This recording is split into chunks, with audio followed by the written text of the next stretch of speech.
नमस्कार दोस्तों, चैनल को सब्सक्राइब करें, बेल आइकन को प्रेस करें और उसे ऑल पे कर दें ताकि सभी वीडियो की नोटिफिकेशन आपको मिले। हेलो बच्चों, मैं हूं सुशील द्विवेदी। स्वागत करता हूं आप सभी का द्विवेदी क्लासेस प्रयागराज में। बच्चों, रिलेशन एंड फंक्शन टॉपिक मैंने शुरू किया है क्लास 12th के लिए। बहुत ही इम्पोर्टेंट टॉपिक है, उसमें कोई दो राय नहीं है और बहुत ही उलझाऊ भी हो सकता है अगर आप इसको सीरियसली नहीं पढ़ते हैं तो। बच्चों, कल के वीडियो में मैंने एक्सरसाइज 1.2 शुरू किया था और क्वेश्चन नंबर 1 और 2 पे बात किया था।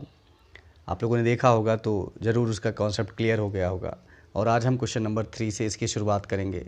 वीडियो को बच्चों ज़रूर शुरू से लेकर लास्ट तक देखिएगा। बहुत बड़े वीडियोज़ होते नहीं हैं, लेकिन जो 20 मिनट 22 मिनट के वीडियो होते हैं आप उनको अच्छे से शुरू से लेकर लास्ट तक ज़रूर देखिएगा ताकि आपका कॉन्सेप्ट अच्छे से क्लियर हो सके। फिर कोई डाउट हो तो ज़रूर मुझे बताना, डाउट मैं होने नहीं दूँगा, ठीक है। तो बच्चों, शुरू करेंगे आज क्वेश्चन नंबर 3 से। और अगर इससे पहले की वीडियो अभी तक आपने नहीं देखे हैं तो आई बटन में ऊपर मैंने लिंक दे दिया है, उन पर जा करके एक बार उनको ज़रूर विजिट कर लें, अच्छे से पढ़ लें, तभी आपको समझ में आएगा, ठीक है। तो क्वेश्चन नंबर 3 क्या है बच्चों? Prove that the greatest integer function is neither 1 1 nor on 2, ठीक है। ग्रेटेस्ट इंटीजर फंक्शन है और नाम से तो आपने पहचान लिया होगा greatest integer function. Class 11th में हम लोगों ने जब टाइप्स ऑफ फंक्शन पढ़ा था तो वहाँ पर हमने मॉडुलस फंक्शन हो गया, ग्रेटेस्ट इंटीजर फंक्शन हो गया, सिग्नम फंक्शन हो गया, पढ़ा था ना ये सब। तो बस उन्हीं में से एक है। और खैर उन्होंने दे भी दिया आपको याद दिलाने के लिए कि जो ग्रेटेस्ट इंटीजर फंक्शन है ये क्या होता है, डिनोट करता है लेस देन और इक्वल टू एक्स। या तो एक्स के से छोटा होगा या तो एक्स के इक्वल होगा, ठीक है। तो अभी मैं उसके फ़िलहाल आप लोगों ने इसको 12th में 11th में पढ़ा है, लेकिन अभी उसके बारे में मैं थोड़ी सी बात करूँगा। चलिए देखते हैं। सबसे पहले इन्होंने हमको जो फंक्शन दिया है f of R to R, मतलब हमारा डोमेन और कोडोमेन दोनों ही रियल नंबर होने हैं, ठीक है। और f of x is equal to ये है एक्स, और इस सिंबल को आप पहचान रहे होंगे, ये हमारा जो सिंबल है किसके लिए होता है? ग्रेटेस्ट इंटीजर फंक्शन के लिए होता है, ठीक है। तो बच्चों देखो, अगर मैं यहाँ पे एफ ऑफ 1.4 लूँ तो ये क्या हो जाएगा? ग्रेटेस्ट इंटीजर फंक्शन के अंदर हम क्या रखेंगे? यहाँ पर x की जगह 1.4 रखेंगे, ठीक है ना। और इसकी वैल्यू क्या होगी? 1 होगी। क्यों वैल्यू 1 होगी? अगर आपको याद ना हो तो मैं बता दूं, ग्रेटेस्ट इंटीजर फंक्शन में क्या होता है, जैसा कि अभी उन्होंने कहा भी है ना कि क्या डिनोट करता है? लेस देन और इक्वल टू एक्स। वो जो इंटीजर आप देख रहे हैं एक्स के रूप में लिखा हुआ है, या तो उससे छोटा आएगा या तो उसकी इक्वल आएगा, उससे बड़ा नहीं हो सकता, याद रखिएगा। एक्चुअली क्या होता है, ग्रेटेस्ट इंटीजर फंक्शन का मतलब ही है कि वो जो वैल्यू है उस फंक्शन के अंदर वही सबसे ग्रेटेस्ट वैल्यू है, उससे बड़ी कोई वैल्यू नहीं होनी है। इंटीजर ग्रेटेस्ट इंटीजर वैल्यू है, जैसे 1.4 है तो यहाँ पे ग्रेटेस्ट इंटीजर क्या होगा? 1 होगा, ठीक है ना। ओके, तो फिर इसका मतलब 1.4 की वैल्यू क्या होगी? 1 होगी। तो 1.4 ही नहीं बच्चों, अगर यहाँ पे मैं 1.3 लूँ तब भी क्या होगा? 1 होगा, ठीक है। 1.7 लूँ तब भी क्या होगा? 1 होगा, ठीक। अब यहाँ पे आप देखो तो इस हिसाब से यहाँ पे जो मैंने वैल्यू निकाली एफ ऑफ 1.3 और क्या था? एफ ऑफ 1.4 था, ओके। एफ ऑफ 1.4 ये इक्वल है ना, क्या है? 1 है। भाई 1.3 हो या 1.4 हो या 1.7 ही क्यों ना हो, 1.9 ही क्यों ना हो, उन सभी की वैल्यू क्या होगी? 1 होगी। तो ये तो इक्वल हो गए, है ना। फिर क्या? बट यहाँ पे 1.3 can not be equal to 1.4, so f is not 1 1, ठीक है। कैसे मैंने बात कही है? याद करिए, कल की वीडियो में मैंने बताया था कि जब हम 1 1 चेक करते हैं, कोई फंक्शन दिया है f1x is equal to f2x, जब हम पुट करते हैं that's there should be x1 is equal to x2।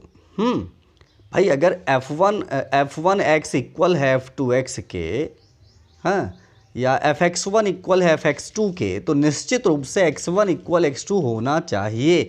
तो यहाँ देखो ना, x1 x2 की जगह मान लो 1.4 1.3 आ गया, तो ये तो इक्वल है, बट ये जो x1 x2 है उनकी जगह का क्या वैल्यू ली गई थी 1.3 एंड 1.4, ये इक्वल नहीं है, सो ये 1 1 नहीं हो सकता।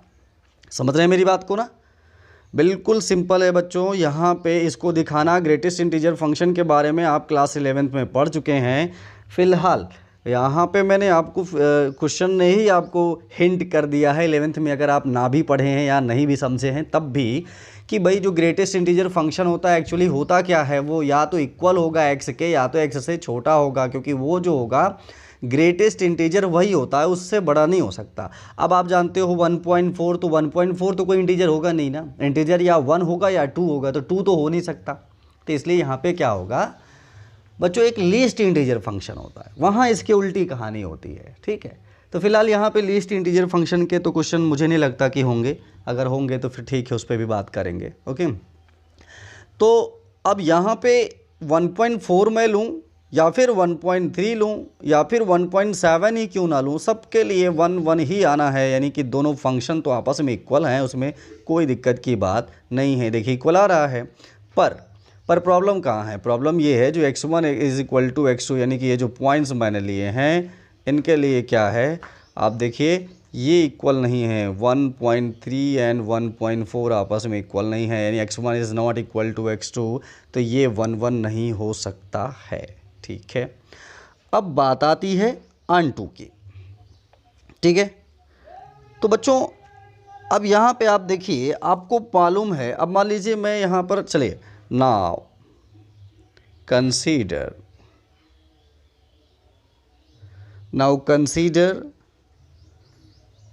0.8 बिलोंग्स टू R।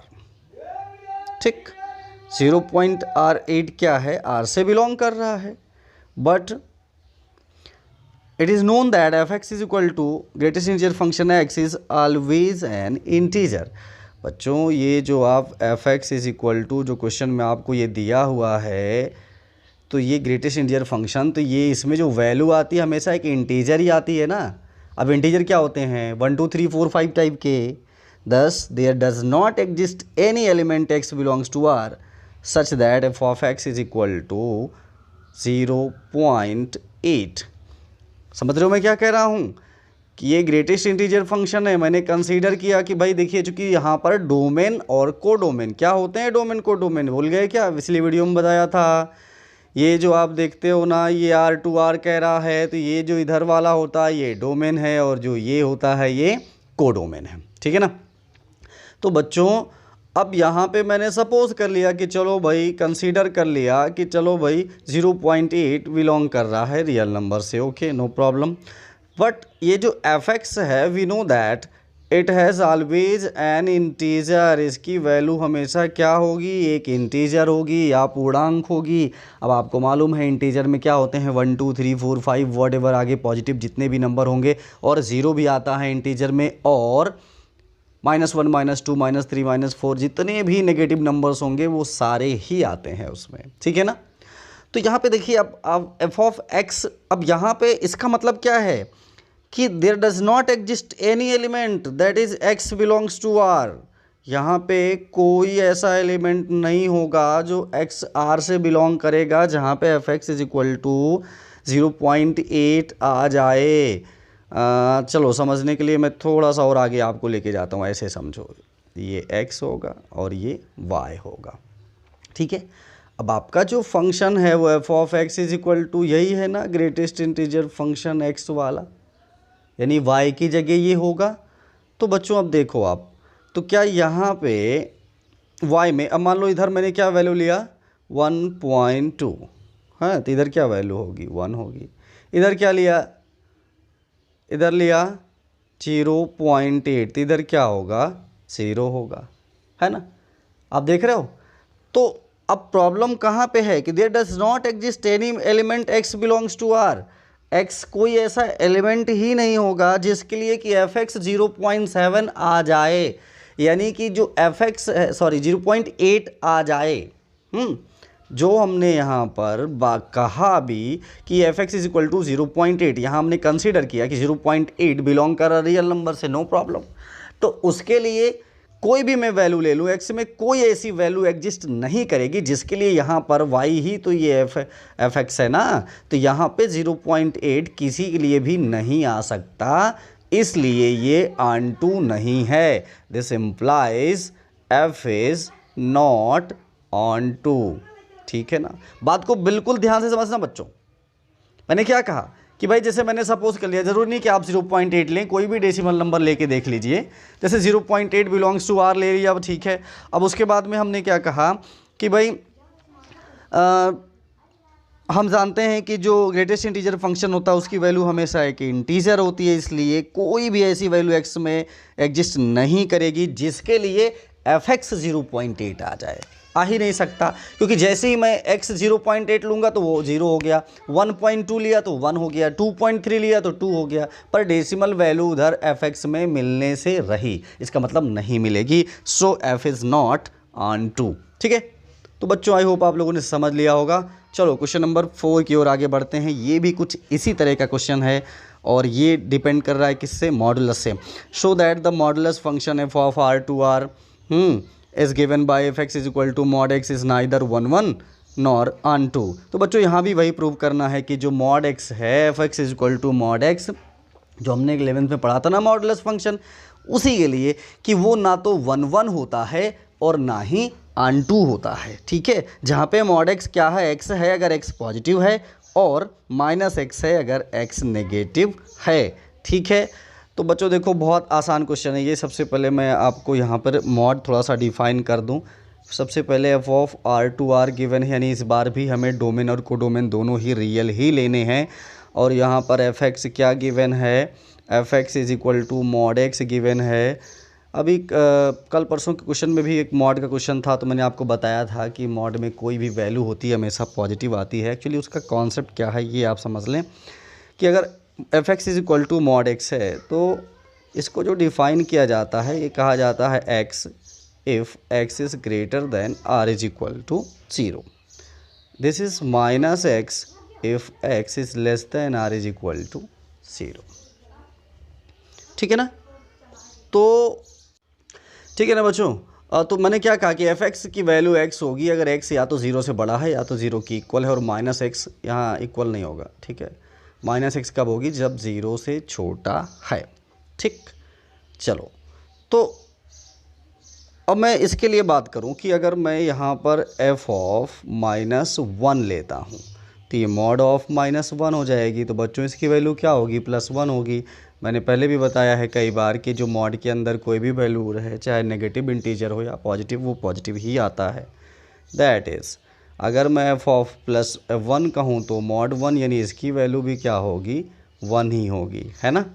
तो यहाँ से क्या पता चला कि जो f ऑफ -1 है ये इक्वल टू f ऑफ 1 है। बट सेम वे जैसे पिछले क्वेश्चन में बच्चों आपने किया था, -1 can not be equal to +1, इसका मतलब है सो f इज़ नॉट 1 ठीक है, f क्या है, 1 नहीं है। आई बात समझ में ना भाई, f1 इक्वल टू f -1 है ये तो ठीक है, लेकिन 1 और -1 तो आपस में इक्वल हो नहीं सकते। और 1 फंक्शन होने के लिए ये ज़रूरी है कि अगर fx1 इक्वल टू fx2 है तो x1 is equal to x2 आना चाहिए। ठीक है, तो ये 1 नहीं है, तो चलिए भाई ऑन-टू की बात इसके लिए भी करते हैं। यहाँ पर भी हमने कंसीडर कर लिया, चलिए कंसीडर किया कि भाई एक कोई नेगेटिव इंटीजर ले लिया कि -1 बिलोंग टू रियल नंबर। ठीक है, अब हम जानते हैं कि मॉड एक्स क्या है, हमेशा पॉजिटिव वैल्यू देता है, नॉन नेगेटिव वैल्यू देता है। So there does not exist any element x in domain R such that f x is equal to mod x is equal to -1। Mod x is equal to -1 के लिए कोई भी value exist x में नहीं करेगी। X की हम कोई भी वैल्यू ले लें, क्या ये -1 मिल सकता है, नहीं मिल सकता है, तो वो ऑन-टू हो ही नहीं सकता है। आप सोच रहे होंगे कि ना मिलने से कैसे ऑन-टू नहीं होगा, तो बच्चों ऑन-टू में क्या बताया था कि अगर आप जैसे वो मैपिंग के थ्रू भी जो दिखाते थे ऐसे, तो ऑन-टू में क्या बताया कि भाई यहाँ पे कोई भी छूटना नहीं चाहिए, हैं वाई में जो भी वैल्यूज है एक्स में किसी न किसी की इमेज ज़रूर होनी चाहिए। तो यहाँ पे अभी आपने देखा कि जब x में कोई ऐसी वैल्यू ही नहीं है जिसके लिए मॉड x -1 आए, तो इसका मतलब है कि वैल्यू छूटनी ही छूटनी है, इसलिए ये ऑनटू नहीं है। ठीक है ना। तो आई होप बच्चों क्वेश्चन नंबर 4 भी आपने अच्छे से समझ लिया होगा। चलिए क्वेश्चन नंबर 5 पे आते हैं। क्वेश्चन नंबर 5 हमारा क्या है, so that the signum function. भाई देखो ये सब 11th वाला आपकी यादें ताज़ा करा रहा है, एक बार देख लेना इन फंक्शन के बारे में। ठीक है, वहाँ पे उसका ग्राफ कैसे बनता है और उसकी डोमेन क्या है, रेंज क्या है, कोडोमेन क्या है, एक बार अच्छे से पढ़ लेना। बशर्ते यहाँ जितना यूज़ है वो तो मैं बता दूंगा, लेकिन आप उसको ज़रूर पढ़िएगा, बहुत इंपॉर्टेंट। अगर आपको IIT का एग्ज़ाम देना है, NDA का एग्ज़ाम देना है, इसलिए आप अपनी प्रिपरेशन स्ट्रांग रखिए। ठीक है, तो यहाँ पे बच्चों देखिए कह रहा है so that the signum function is given by this is neither 1 1 nor onto, यानी कि प्रूव तो बच्चों यहाँ भी वही करना है। और ये जो फंक्शन गिवन है वो क्या दिया है, f(x) is equal to 1 if x is greater than 0।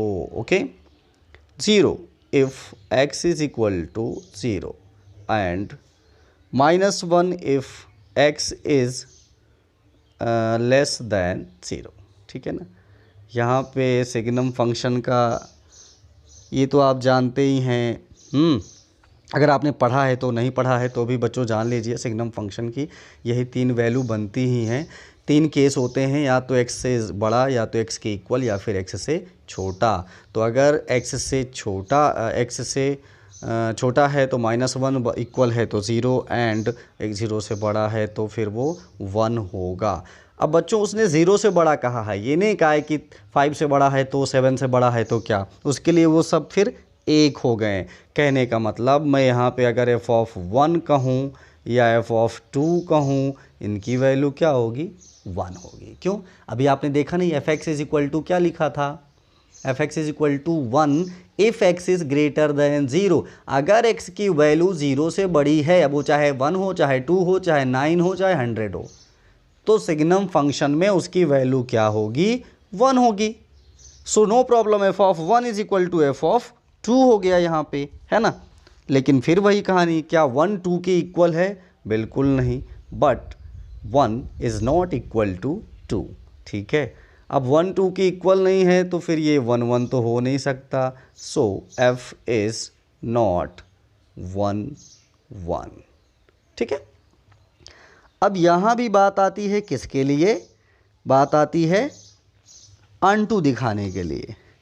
अब बच्चों यहाँ पे आप जानते हैं, क्योंकि जो f(x) है ये केवल 3 वैल्यू लेता है, जो हमारा सिग्नम फंक्शन है इसके लिए कौन कौन सी वैल्यू आएगी, 1 0 -1।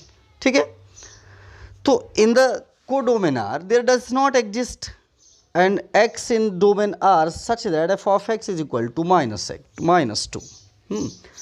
कहने का मतलब है कि जब ये f(x) 3 ही वैल्यू ले रहा है, कौन कौन सी, 1 0 -1, तो अगर मुझे -2 f(x) लेना है तो क्या ये एग्जिस्ट करेगा, x की किसी भी वैल्यू के लिए -2 आएगा, नहीं आएगा, एग्जिस्ट नहीं करेगा। सो ये क्या है, ऑनटू नहीं है। इसको आप लिख भी दिया करो, जो स्टेटमेंट मैं बोलता हूँ ना, फॉर द एलिमेंट -2, जरूर नहीं कि -2 आप -7 ले लो, -3 ले लो।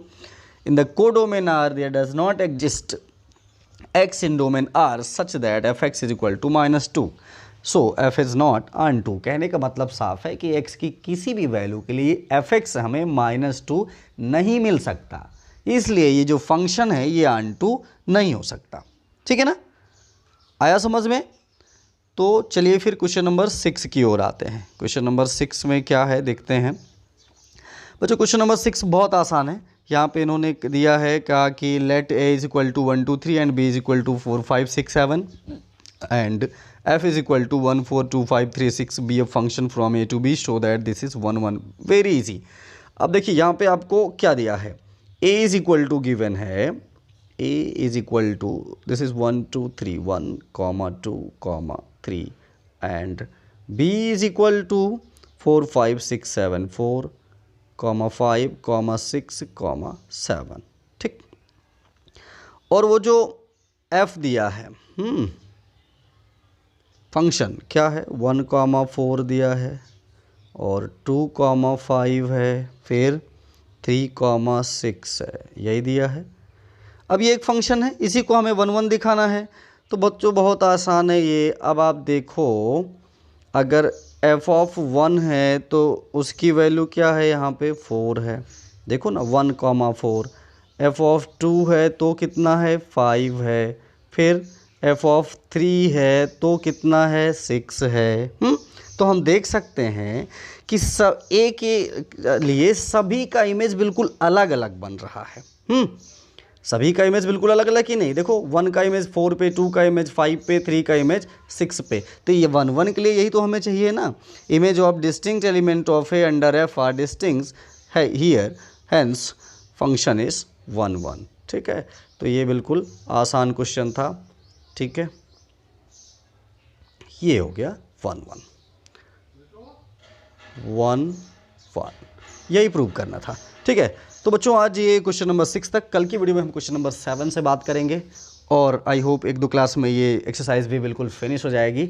अब अपनी तैयारी बरकरार रही, अच्छे से मेहनत करिए, अपने दोस्तों में भी ज़रूर शेयर कर दिया करें। वीडियो अच्छा लगे तो वीडियो को ज़रूर लाइक कर दिया करें। ठीक है, तो मिलते हैं अगले वीडियो में। थैंक